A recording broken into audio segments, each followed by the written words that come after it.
Abra sua Bíblia no Salmo de número 39, do verso 1 ao verso 6. O tema da mensagem de hoje é a oração para vencer a crise. Nós vamos meditar nesse texto e eu dividir em duas partes, porque senão a gente ia estender demais o assunto. Salmo de número 39, do verso 1 ao verso 6. E a palavra de Deus diz assim: Eu disse, guardarei os meus caminhos e não pecarei com a minha língua. Refrearei a minha boca enquanto o ímpio estiver na minha presença. Mas quando fiquei em silêncio, como mudo, sem dizer uma palavra, nem mesmo acerca do bem, a minha dor se agravou. Acendeu-se dentro em mim o meu coração, e enquanto eu meditava, ateou-se o fogo. Então falei com a minha língua: Faze-me conhecer, ó Senhor, o meu fim, e a medida dos meus dias. Faze-me conhecer a minha fragilidade. Mediste os meus dias como a palmos. O tempo da minha vida é como nada diante de ti. Todo homem é como um sopro. Todo homem anda como uma sombra. Em vão se inquieta, amontoa riquezas, sem saber quem as levará. Amém. Feche seus olhos, vamos orar. Pai, em nome de Jesus, é o momento da Tua palavra, aquela que é viva e eficaz, mais penetrante do que espada de dois gumes, penetra até a divisão da alma e do espírito, juntas e medulas, e é apta para discernir as intenções do nosso coração. Que ela não volte vazia, Senhor, mas que ela seja eficiente em renovar o nosso entendimento, em transformar o nosso coração, a fim de que nossa vontade fique prostrada diante de Ti e que o Senhor cumpra o Teu querer em nossas vidas nesta noite e daqueles que estão nos assistindo, em nome de Jesus. Amém e amém. Glória a Deus. O livro de Salmos, queridos, ele possui várias divisões, mas a mais comum é quando ele se divide em 5 livros, onde o primeiro livro é do capítulo 1 ao 41, do número 1 ao 41, o livro 2 é do 42 ao 72, o livro 3 do 73 ao 89, o livro 4 do 90 ao 106 e o livro 5 do 107 ao 150. É preciso entender que praticamente é um hinário judaico. Eles cantam a maioria dos salmos, e Davi é o autor de grande parte deles. Nós temos Moisés como autor, nós temos Salomão como autor, nós temos Asaf, temos alguns autores aí, mas Davi é o mais preeminente de todos os autores. Para algumas versões tem o subtítulo ao mestre de canto Jedutum, que se refere ao notável líder do coro do templo. Tem referências dele em 1 Crônicas 16, 41 e 42, 1 Crônicas 25, do 1 ao 6. Ele também aparece nos títulos dos Salmos 62 e 77. Este poema se divide em 4 partes. O Salmo 39, onde o salmista encurvado, e alguns vão dizer pela doença e tristeza. A tristeza tinha a ver com a rebeldia do seu filho, e Deus havia avisado isso no Salmo em 2 Samuel 12, 11, quando, diante do pecado de adultério de Davi com Batseba, o Senhor, a denunciar o pecado, vai dizer o seguinte: Eu suscitarei da tua própria casa o mal sobre ti, e tomarei tuas mulheres perante os teus olhos, e a darei ao teu próximo, ao qual se deitará com elas à plena luz do dia. Ele fica sobrecarregado por pensamentos de incredulidade, os quais ele resolve abafar para que nenhum mal lhe sobrevenha ao serem exteriorizados. O verso 1 e o verso 2 vai dizer exatamente sobre isso, né? O silêncio que ele guarda. Mas o silêncio cria uma aflição insuportável, que por fim exige que ele os exteriorize.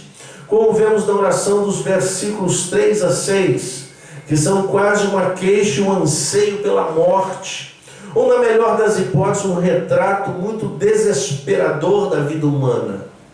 Eu não sei você, mas eu já fiz essa oração.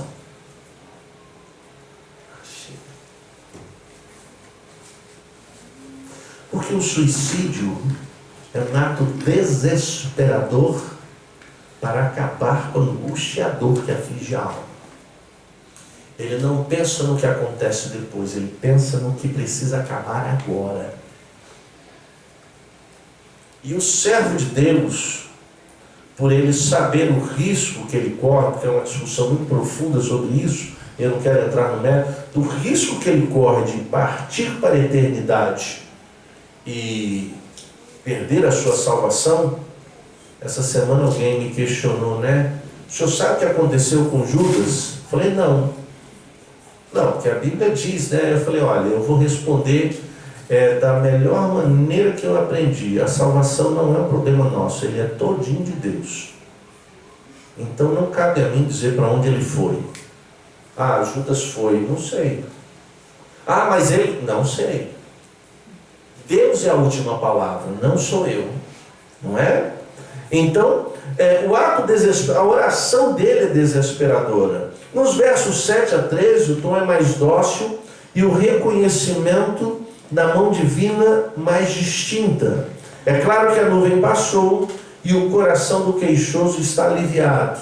Então você percebe um desenvolvimento, porque a maioria dos salmos são experienciais. São narrativas de experiências. Se você ler o Salmo 88, por exemplo, é o salmo mais triste que tem, né? Depressivo, porque ele começa se queixando e termina com a queixa e não tem resposta.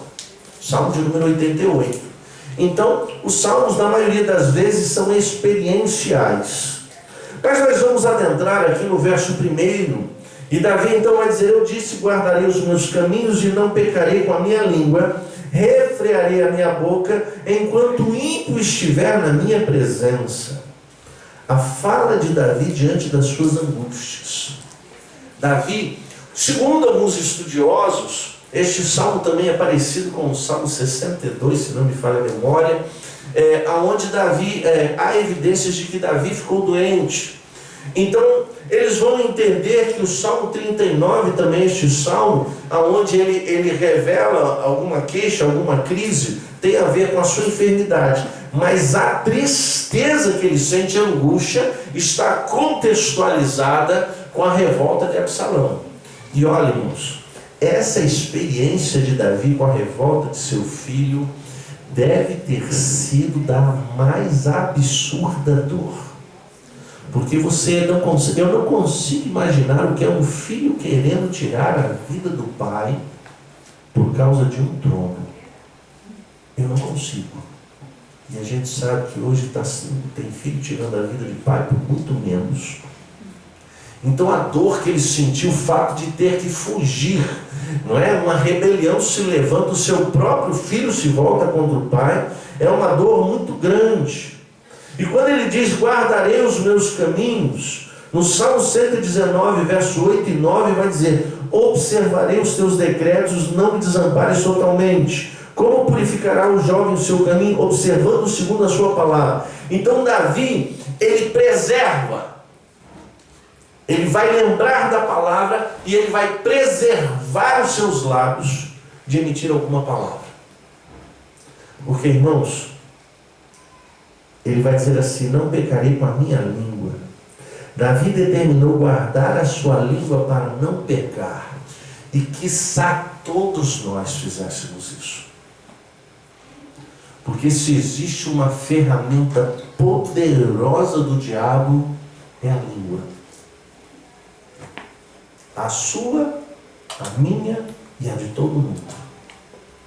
Porque ele usa até servos de Deus por não vigiar, não guardar a sua língua, né? E Tiago, em capítulo 3, verso 2, ele vai dizer: todos tropeçamos em muitas coisas. Se alguém não tropeça em palavras, este homem é perfeito e capaz de refrear todo o corpo. Porque a coisa mais fácil que tem é a gente falar, irmãos. A gente tem uma propriedade muito grande para falar. A gente fala com facilidade. A gente fala com facilidade da vida dos outros, dos problemas dos outros, das coisas dos outros. Poucas vezes nós falamos das nossas coisas para os outros. E Davi, ele está preocupado porque a crise de Davi é muito forte. É o filho dele que se revoltou, mas Deus avisou que ia fazer. A crise de Davi é diferente porque ele sabe que não é um inimigo que se levantou, não é um ímpio que se levantou, mas é Deus que está fazendo algo em detrimento daquilo que ele cometeu. E aí, como é que ele vai contar para alguém? Como é que ele vai falar para o ímpio? Olha, eu estou passando por tudo isso, é Deus. Como é que a gente faz isso? Não é? Porque quando a gente faz isso, a gente também vai se comprometer. Mas por que Deus está fazendo isso então, né? A gente entende o dilema que Davi está enfrentando. E aí ele vai dizer o seguinte: refrearei a minha boca enquanto o ímpio estiver na minha presença. Nós precisamos ter cuidado com aquilo que a gente fala quando nós estamos diante de pessoas que não conhecem Deus. Porque, irmãos, Jesus vai dizer algo que é tremendo, né? A boca fala que o coração está cheio. Do que é que tem saído dos teus lábios? Porque quando Jesus é questionado dos seus discípulos não lavarem as mãos, e Jesus vai dizer assim: o que entra não é o que contamina, é o que sai. É aquilo que está no nosso coração que a gente acaba botando para fora. E eu acho interessante, eu não sei se você já presenciou isso, aqui eu tenho certeza que não tem, né? Não tem. Mas eu já vi, irmãos, determinados crentes que daqui a pouquinho sai um palavrão daqueles assim que, né? Eu já vi assim, a pessoa ainda diz assim: opa, pastor, perdão, saiu sem querer. E o cara levantou: se saiu agora sem querer, sai outra hora sem querer, e sai sem querer o tempo todo, porque está lá dentro. E nós precisamos ter cuidado com as nossas palavras. E ele vai dizer o seguinte no verso 2 e no verso 3: mas quando fiquei em silêncio, como mudo, sem dizer uma palavra, nem mesmo acerca do bem, a minha dor se agravou. Acendeu-se dentro de mim o meu coração, e enquanto eu meditava, ateou-se fogo, então falei com a minha língua. Olha só, irmãos, eu não sei se alguém aqui já fez terapia, né? Eu tive a oportunidade de fazer com uma serva de Deus abençoadora, né? Foi uma mulher que me abençoou demais. Eu não esqueço dela nunca. Ela continua em minhas orações. Mas uma das coisas que você percebe é o seguinte: o psicólogo, ele vai instigar você a falar. Porque você precisa botar para fora o que está aqui dentro. E quando você começa a botar para fora, aí você fica animado, porque aí você começa a soltar tudo, né? E põe para fora, uma alegria. Parece que você vai ficando leve, né? Até a hora que o psicólogo pega tudo isso e aí começa a remoer junto com você. Aí começa a dar um desconforto, uma inquietação. Mas o fato é uma coisa interessante. É saudável quando a gente não retém as coisas. Davi, ele refreia a sua língua para não maldizer, para não murmurar, para não reclamar, e ele se propõe a fazer isso principalmente quando alguém está perto, para que ele a pessoa acabe não ouvindo de um servo de Deus coisas que o servo de Deus não deveria de falar, mas que ele estava sentindo. Mas aí você percebe que esse silêncio todo é parte de lamento e luto. Ele também está angustiado, mas é aquele momento em que você está vivendo toda a angústia e nem palavra sai, porque a dor é grande.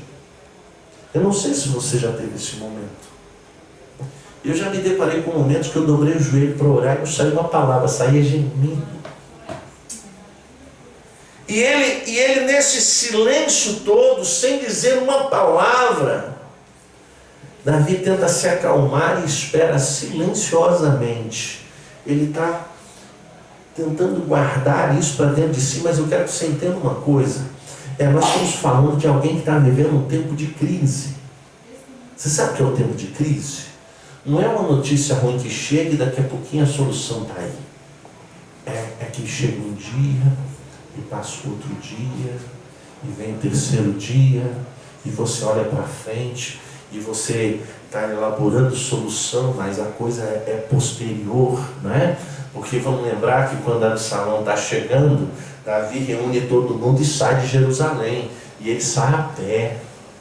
Não deu tempo de preparar nada, sai aquele povo todo dia acompanhando ele a pé, e aí ele vai encontrando pessoas e vai cuidando, vai dando alimento. Ele chega até o Rio Jordão, do Rio Jordão ele atravessa para ele poder escapar de Absalão, e Absalão chega em Jerusalém, e tudo isso não foi horas, foram dias. A Bíblia não diz quanto tempo, mas eu diria mais ou menos um mês aí ou mais. E aí você imagina, o problema chegou agora, Deus, Senhor, tem misericórdia, Senhor, entra com solução, porque senão, não é assim. Nós somos aquele tipo de gente que o vento soprou, você já está em crise já. O barco vai afundar, não deu nem onda. Foi só o vento e cortou o raio no céu. Jesus, somos assim. Mas Davi não. E ele vai dizer o seguinte, olha, sem dizer uma palavra nem mesmo acerca do bem. Talvez ele temesse que se abrisse a boca acabaria fazendo algo errado. E por isso absteve-se totalmente. Era um modo fácil, seguro e eficaz de evitar o pecado, se não envolvesse o descaso do dever que ele tinha com Deus, para falar bem do seu nome. Quando nós estamos em crise, nós queremos Deus, mas nós não sabemos glorificar a Deus. Nós não sabemos agradecer a Deus. Nós não sabemos bendizer ao Senhor. O que sai da nossa boca, o Senhor entra com solução. Senhor, me dá vitória agora. Nós somos pessoas imediatistas e esquecidas de que Deus, Ele te trouxe até aqui. E se você está vivendo um tempo de crise, a crise não te consumiu, é porque Ele tem segurado na tua mão. Não é tempo de você reclamar, não é tempo de você murmurar, mas é tempo de você falar bem do Senhor. Não faça como Davi, que ao calar a sua boca e querer silenciar, ele evita até de glorificar ao Senhor, quando Deus é tempo. Em todo tempo nós devemos de glorificar ao Senhor e render graças ao Senhor, porque Ele é bom, independentemente da crise que você se encontra. E aí ele vai dizer o seguinte, que a minha dor se agravou. A aflição interior trabalhou e fermentou por falta de vazão, de botar para fora. A expressão é a vazão natural para a angústia do coração, e o silêncio então, o agravamento do mal e um obstáculo à cura. Em tal caso, a decisão de calar-se precisa de forte apoio, mas até isso pode ser insuficiente quando a aflição toma de assalto a alma. Isso é de Spurgeon. Não foi uma boa decisão ficar em silêncio. Vamos lembrar do livro de Jó. Quando tudo assola a vida de Jó, ele pega a telha e ele começa a raspar as feridas. Aí o capítulo 3 começa com o seu discurso. Porque os seus amigos, eles ficam uma semana em silêncio.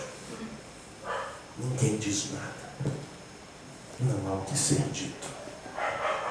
Até que Jó, então, ele precisa botar para fora. Nós viemos de uma cultura equivocada do Evangelho. Nós viemos de uma cultura da autossuficiência. Que eu dou conta, que eu consigo. É eu e Deus. Deus não nos fez ilhas. Deus nos fez como unidade. Somos um povo unido com o mesmo Espírito. E nós devemos nos ajudar mutuamente. É perigoso quando você se retrai, quando você se encolhe, quando você não conversa, quando você não conta nada, porque tudo vai corroendo você por dentro. E este é o maior perigo. Aí ele vai dizer o seguinte: acendeu-se dentro em mim o meu coração. O silêncio é uma coisa terrível para o sofredor e é o método mais seguro para gerar loucura. Lamentador, conta a tua tristeza. Conta primeiro tudo para Deus, mas até mesmo extravasar os seus sentimentos para um amigo crente e sábio não é de forma alguma jogar as palavras ao vento. Nós precisamos às vezes de ajuda, queridos. E o maior erro que nós cometemos é de sermos arrogantes o suficiente para permanecermos sustentando todas as coisas. Uma hora tudo desaba e você está sozinho. Mas pastor, eu contei para Deus. Sim. Mas Deus não vai mandar um anjo para você. Deus manda amigos. Deus manda seus servos. Quando você vê a parábola do bom samaritano, é uma história, tudo bem? Mas Deus mandou um samaritano lá para socorrer aquele moço. Às vezes, você precisa de um samaritano. E Deus te envia. Mas é preciso você verbalizar, você botar para fora. Enquanto eu meditava, isso significa reflexão, entendimento. Levou Davi a pensar na crise, no Deus que, mesmo sendo o autor da crise, é a fonte de solução. O mesmo Deus que faz a ferida é aquele que sara. Aleluia! Mesmo quando Deus vem castigar, Ele já tem o bálsamo para estender sobre a sua ferida. Ele sara a ferida. E aí Ele vai dizer: ateou-se fogo, a inquietude tomou conta. Então falei com a minha língua. Importante. Aí o que sai da boca de Davi não são reclamações, mas um clamor. O servo de Deus, queridos, ele não murmura, ele não reclama, ele clama. Ele clama. Clama a mim, responder-te-ei, e anunciar-te-ei coisas grandes e firmes que tu não conheces. E no seu clamor ele vai dizer o seguinte: faze-me conhecer, ó Senhor, o meu fim. À medida dos meus dias, faz-me conhecer a minha fragilidade. Interessante que a expressão conhecer aparece 3 vezes nesse salmo. E vai uma dica para você prestar atenção no texto, que quando você vê a repetição de palavras, é porque alguma ênfase está sendo dada. Está sendo chamada a atenção para alguma coisa. E quando Davi faz assim: faz-me conhecer o Senhor, a palavra conhecer aqui é aprender a conhecer, descobrir e discernir, estar familiarizado com o quê? Com o meu filho. O salmista desejava saber mais sobre a brevidade da vida, para que ele pudesse suportar melhor os males passageiros. Parece que era contramão, não é? Mas não. O nosso grande problema é que a gente acha que vai viver para sempre. Quem foi que acordou hoje e pensou assim, um dia eu vou morrer? Ninguém? Claro que não. Mas quando você entra num velório e você vê um corpo ali, todos nós, eu ainda não encontrei nem assim, que não tenha feito essa hipótese de dizer assim, um dia sou eu.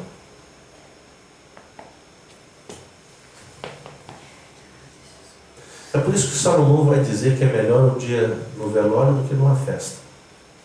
Porque no velório é a reflexão da vida. E eu acho interessante é que quando você encontra alguém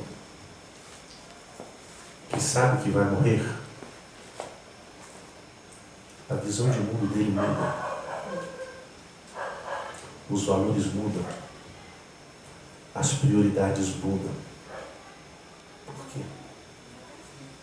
Porque quando você atenta para a brevidade da vida, você quer errar menos. Você quer perder menos tempo. Você quer ser mais objetivo, mais certeiro. E nós não fazemos isso com a nossa vida.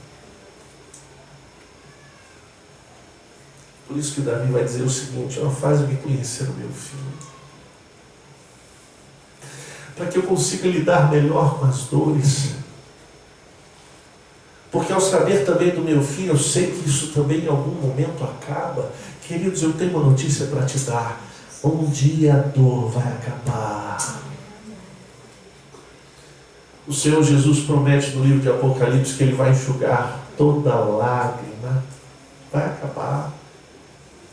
Mas é preciso que a oração seja objetiva. No tempo da crise, você pede por resposta, mas Davi está querendo outra coisa. Eu quero conhecer. Eu quero entender a brevidade da vida. Eu preciso parar e perceber que eu estou preocupado em sustentar todas as coisas, em vencer todas as dificuldades, em alcançar todos os objetivos, mas isso é vaidade. Porque a vida é passageira. À medida dos meus dias, a porção, a extensão, o tamanho da minha existência, olha o que Davi está pedindo.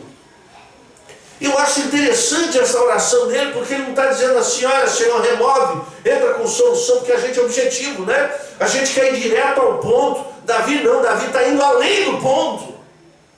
Ele está indo para conhecer a brevidade da vida e entender isso, para poder lidar com as adversidades por uma perspectiva diferente, que nós não temos.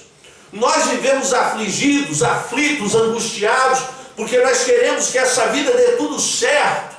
Só que essa vida não tem como dar certo, porque você vive num mundo caído, onde o pecado anda, passeia e está consumindo a vida das pessoas, e nós estamos querendo viver bem aqui. Aqui não é lugar de viver bem.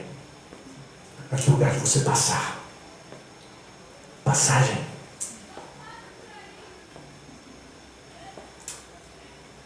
Eu me recordo que quando eu era garoto, eu sempre viajava para o Rio de Janeiro todo mês. Eu tinha problema de coração. E tinha um trecho da estrada lá em Resende que eu amava. Era um corredor, era um túnel assim, todo arborizado. Aquilo me encantava. Eram dois lugares, era aquele e quando a gente passava pela represa. E aí eu botava a cara na janela e eu ficava olhando. Eu achava lindo aquele monte de água. Eu pensava assim, puxa vida, já pensou um barco, uma lancha correndo ali. E eu sonhava com aquilo. Mas ali não era lugar de ficar.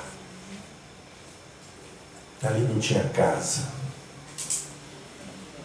Ali não tinha acomodação. Era passagem, meu objetivo era outro, meu alvo era outro. Eu estava indo para um lugar específico. Querido, você está de passagem aqui. as crises, as aflições, Jesus já garantiu, nós teremos. O fato do Senhor dizer no livro de Apocalipse que vai enxugar a lágrima, é porque eu e você vamos chorar, faz parte. Não há como dizer assim, Senhor, livra-me do choro. Você está no mundo caído, onde o diabo quer matar, roubar e destruir a tua vida, e você espera que você vai viver bem aqui. Querido, aprenda uma coisa, você pode ter momentos de alegria, momentos de felicidade, momentos de paz que Deus te dá, mas do mais, lembre-se de uma coisa, é passagem. Jesus, querido. O tempo da minha vida é como nada diante de ti. Diante do Eterno, todo o tempo do homem frágil é menos do que um tic-tac de um relógio. Deus, Ele está de eternidade a eternidade. E você sabe que coisa tremenda é? Eu não sei se você já parou para pensar nisso. Eu sou apaixonado por história. E de repente eu me pego olhando coisas que eu não estava lá para ver. Eu me lembro que quando eu era garoto, nas aulas de história, a professora perguntava assim: quem foi que descobriu o Brasil? E eu virava para o colega do lado e falava assim: eu não estava lá para saber. A gente olha para o tempo e a gente acha que o tempo sempre esteve aqui. É verdade, mas você não. Você em algum momento entra e daqui a pouquinho sai. E a vida continua. A vida continua. Deus, querido. Essa brevidade Davi está chamando a atenção. Ele vai dizer o seguinte: todo homem, o salmista revela a temporalidade da humanidade. Ninguém escapa dessa condição. Nós temos um tempo de vida. De vez em quando eu tenho oportunidade, já aconteceu algumas vezes, tem oportunidade não, algumas vezes você vai no cemitério. E toda vez que eu entro no cemitério, que alguém morre, você vai lá, fica uma pessoa, as pessoas vão embora, de repente eu começo a andar pelo cemitério. Aí eu vejo a foto das pessoas. Gente que esteve aqui não está mais. Gente com sua história. Gente com seu discurso. Gente com suas atitudes. Aquelas que são dignas de mérito. Aquelas que devem ser esquecidas. Estão todos ali. E nós vamos para o mesmo lugar. E ali nós seremos esquecidos com o tempo. Você entende a brevidade da nossa existência? Era exatamente isso que Davi estava falando. E ele vai dizer: todo homem é como um sopro. A expressão que Davi repete duas vezes neste capítulo, no verso 6 e o verso 11, é para enfatizar a brevidade da vida. O Salmo 144, verso 4 diz: o homem é semelhante a um sopro, os seus dias são como a sombra que passa. E por que nós queremos validar tanto, quando Jesus já disse que quem quiser ganhar tem que perder? Eu acho interessante que o Evangelho, irmãos, ele vem com uma proposta para nós, que nós não compramos a ideia da totalidade dele. Porque Jesus vai dizer assim, quem quiser ganhar vai ter que perder a sua vida. Paulo aos Gálatas vai dizer assim: eu estou crucificado com Cristo, já não vivo eu, é Cristo que vive em mim. Ora, se Paulo estava crucificado, nenhum crucificado saía vivo, só saía morto. Então o crente está morto. Para este mundo está morto. Mas a gente reivindica a vida o tempo todo. Eu quero uma vida feliz. Eu quero uma vida de sucesso. Eu quero uma vida de vitória. Você está reivindicando uma vida que quando você encontrou Cristo, você abriu mão dela. Porque aqui você não vai dar tudo certo. Já começa dando errado porque você é o primeiro responsável pelo erro. Porque você é pecador. Depois de você, aí já tem as pessoas que te cercam, que te levam a pecar. Pastor, de jeito nenhum. Todos nós. Não é assim? Aos casados, A esposa às vezes nos faz pecar? De jeito nenhum, claro que não, né? Tem exceção, gente. Os anjinhos que habitam entre nós, né? Os maridos, os filhos fazem a gente pecar. Os pais fazem os filhos pecar. Ninguém está isento. Nas nossas relações a gente contribui o tempo todo para alguém enfiar o pé na jaca. Você percebe?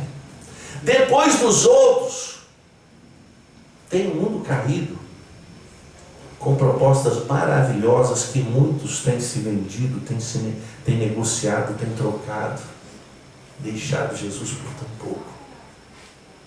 Por trás do mundo tem um diabo que olha para você e quer matar, roubar e destruir. E você acha que tem jeito de dar certo alguma coisa aqui? Por isso que a Bíblia diz a gente olhar para Cristo e o nosso foco é o céu. Pastor, então eu tenho que deixar de viver aqui? Não, querido, você vai viver aqui servindo ao Senhor, vivendo para a glória dele. E se você viver, viva para Cristo. E se você morrer, morra por Cristo. Mas de um jeito ou de outro, que Cristo seja o centro da sua vida. E aí ele vai dizer, anda como sombra. Os meus dias são como a sombra que declina como a erva, vou-me secando. Salmo 102:11. Ao que parece, os salmos repetidamente anunciam a brevidade da vida como sopro e como uma sombra. Mas é aqui que ele vai dizer assim, não se inquieta. A palavra inquietar é murmurar, rosnar, chorar em voz alta, lamentar, enfurecer, fazer barulho, tumultuar, ser inquieto, ser barulhento, ser perturbado, estar em alvoroço. Ao contrário da palavra proferida por Jesus em Mateus capítulo 6, do 25 ao 34, quando ele repete 3 vezes a expressão, não andeis ansiosos. Por que nós andamos inquietos? Porque a gente quer que as coisas deem certo. O que tem de errado nisso? Nada. Todo mundo quer. O que você perdeu é que a partir do momento que você decidiu andar com Cristo, já não é você que vive. Então por que você está esperando que as coisas deem certo? É Cristo que vive em você. E aí, se Cristo vive em você, Ele vai levar você a viver para a glória do Pai. Não é Cristo que vai ser favorável em você para as coisas darem certo. Porque a gente veio para o Evangelho, a gente mudou somente as ferramentas. Porque quando a gente estava sem Jesus, a gente queria que tudo desse certo e a gente fazia por onde? Aí a gente ouviu falar do Jesus que transforma água em vinho, que abre porta, que abre um mar vermelho, que derruba muralha, que mata gigante. Deus, é disso que eu preciso. E Deus está olhando para mim, para você e está dizendo assim, você não entendeu nada. Não é sobre você, é sobre minha glória. É sobre o meu nome que tem que ser santificado. É sobre o meu nome que tem que ser exaltado. Não tem a ver com vitória, não tem a ver com sucesso, não tem a ver com as coisas darem certo, tem a ver com a sua fidelidade, o teu compromisso comigo. Não andeis ansiosos, porque em vão se inquieta amontoando riquezas, sem saber quem as levará. E aí Salomão vai dizer que isso é vaidade. Eclesiastes capítulo 4, verso 8 vai dizer, há um que é só, não tendo parente, não tem filho nem irmão, contudo de todo o seu trabalho não há fim, nem os seus olhos se fartam de riquezas. Ele pergunta, para quem trabalho eu, privando a minha alma do bem? Isto também é vaidade e enfadonha ocupação. O que realmente você tem procurado? O que é que nós temos procurado? Nós estamos perdendo o foco do importante, do principal. O importante não é se as coisas vão dar certo para você em 2021. O importante é que você tenha Cristo na sua vida. Cristo na sua vida não quer dizer que você vai andar igual a Agente 86, né? Não sei se vocês lembram. Apesar de ter um filme mais recente aí, tinha um personagem, Agente 86. Era uma comédia. E a abertura da série era sempre a mesma coisa, né? O cara entrava num lugar totalmente discreto, descia numa cabine assim, aí ele passava um cartãozinho, aí ele começava a andar, as portas iam se abrindo, né? Até quando ele chegava na última, ele pensava que abria, não abria, ele metia a cara na porta. A gente pensa que Deus conosco, tudo vai dar certo. O que é dar certo? O que é dar certo, irmãos? A história da igreja mostra a gente sendo cortado ao meio, queimado vivo. Não deu certo para eles. Viu? Porque eles perseveraram na doutrina que uma vez foi dada aos santos. Nós já tivemos gente na igreja que morreu por verdades. Hoje a pessoa não fica na igreja por uma verdade dita. Que tempos diferentes. Que tempos em que a nossa busca não é por Deus, mas por aquilo que Deus pode fazer na minha vida. Porque afinal de contas, quem é que não gosta do jeitinho brasileiro para dar solução, não é? O famoso, eu procuro emprego e quem indica, né? O famoso QI. E você já ouviu isso? Eu tenho o maior QI que existe, eu tenho Deus. Não que Ele não faça, não que Ele não abra a porta para quem precisa, que a gente ore e Ele abre. Não que Ele não abençoe alguém, não que Ele não conceda vitória, não que Ele... A questão não é essa, queridos. A questão é que Deus abençoa aqueles que sem desprendimento estão andando com Ele. O interesse não é o que Deus pode fazer por ele, mas é a minha relação com Deus. Essa tem que ser suficiente. O que vier daqui é outra história. E o Evangelho, você vai se lembrar que a única promessa universal que Jesus deixou está em Mateus capítulo 28, verso 20. Eis que eu estou convosco todos os dias, até a consumação do século. É a presença do Senhor que importa. E nós perdemos essa referência.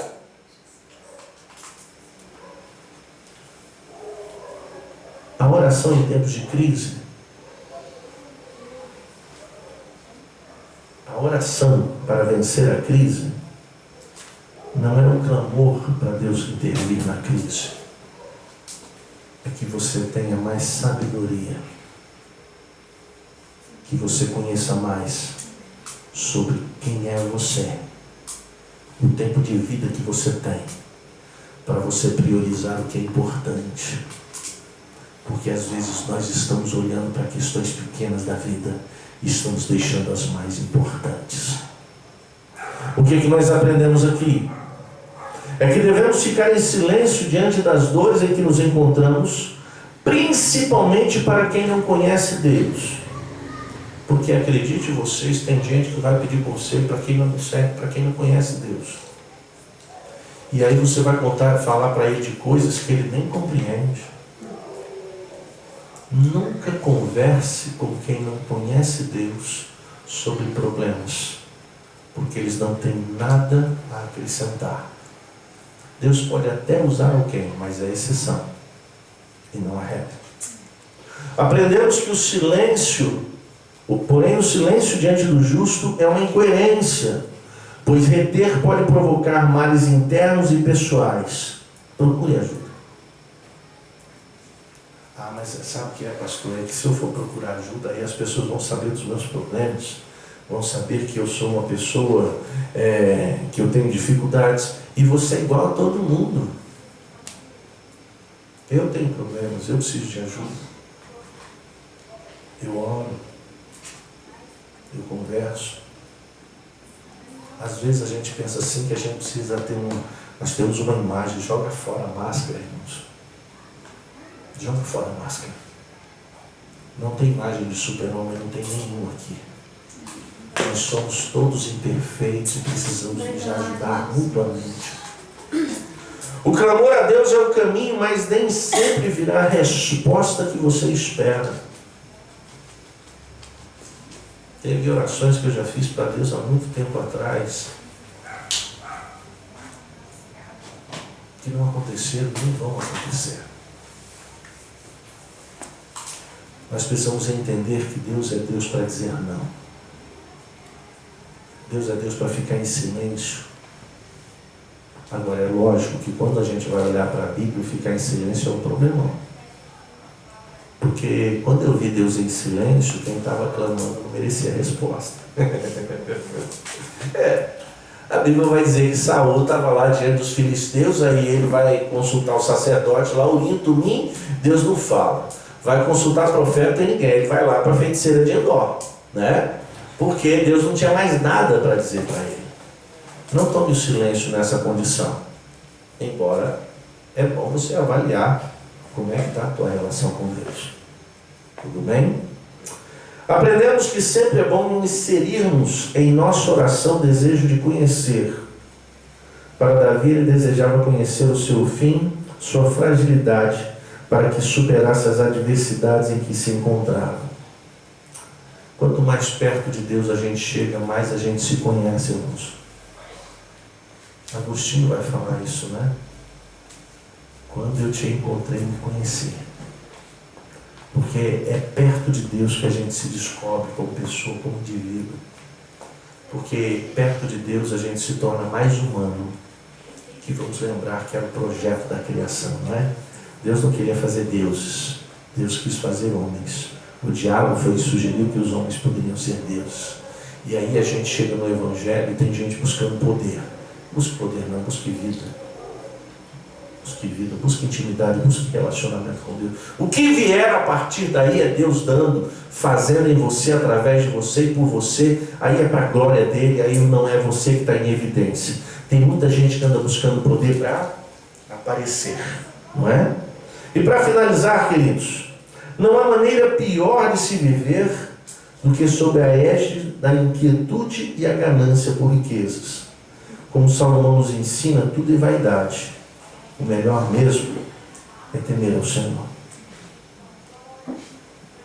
Você percebe que as Escrituras nos mostram caminhos diferentes da oração que a gente precisa aprender. Buscar o Senhor tem muito mais a ver com relacionamento do que com solução dos seus problemas. A oração que Deus deixou para nós não era para Deus entrar em cena em tudo na sua vida e mudar tudo e levar você a um caminho maravilhoso. A oração que Deus deixou para nós é para que nós tivéssemos intimidade com Ele, e dessa intimidade viesse o que Ele tem para você.